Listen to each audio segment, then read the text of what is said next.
আসসালামু আলাইকুম, সবাইকে স্বাগত জানাচ্ছি আমার চ্যানেলে। আজকে এসেছি জলপাইয়ের টক ঝাল মিষ্টির আচার বানানোর রেসিপি নিয়ে। কিভাবে টক ঝাল মিষ্টির আচার বানাতে সেটাই শেয়ার করবো আজকে আপনাদের সঙ্গে। তার জন্য নিয়ে নিয়েছি 1 কেজি মতো জলপাই। সেটা আমি ধুয়ে পরিষ্কার করে একটা হাঁড়ির ভিতরে দিয়ে দিয়েছি। সেদ্ধ করতে হবে এখন আমি চুলায় আচারটা বানাবো। সেদ্ধ হয়ে গিয়েছে, আমি হাত দিয়ে চিপে নিয়েছি। এখানে নিয়েছি আমি সরিষা গুঁড়ো, এটা মানে সাদা সরিষা। তারপর এটা পাঁচফোড়ন ভেজে গুঁড়া করে নিয়েছি। চুলায় আমি কড়ার ভিতরে সে জলপাই, তেল, চিনি দিয়ে নাড়াচাড়া করছি। সাথে 2টা তেজপাতা দিয়েছি আর দিয়েছি গোটা খানিক 3-4টা আস্ত শুকনো মরিচ। তারপরে দিয়েছি পাঁচফোড়ন ওপরে, এইটা ভাজা না। তারপরে হলুদ দিয়েছি 1.5 চামচ মতো, কালারটা সুন্দর আসবে তার জন্য।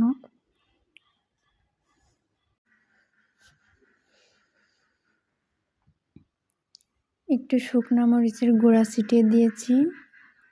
তারপরে 2টা রসুন নিয়েছি আমি এখানে কুচি কুচি করে, ভিতরে দিয়ে ভালোভাবে নাড়াচাড়া করতে হবে, আলতো হাতে নাড়তে হবে।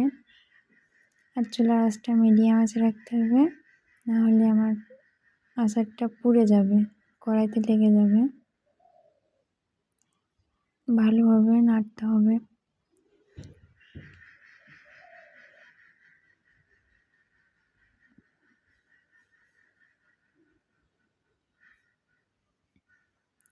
আচার এগুলো চুলায় বানালে বেশি মজা হয়,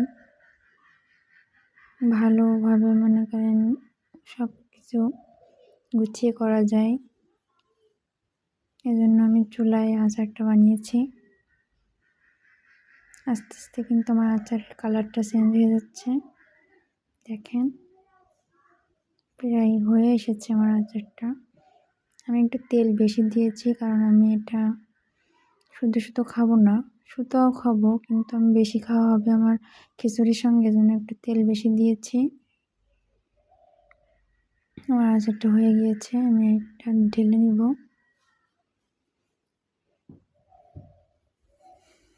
দেখেন আচারের কালারটা দেখলে জিহ্বায় পানি চলে আসছে, অনেক সুন্দর হয়েছে।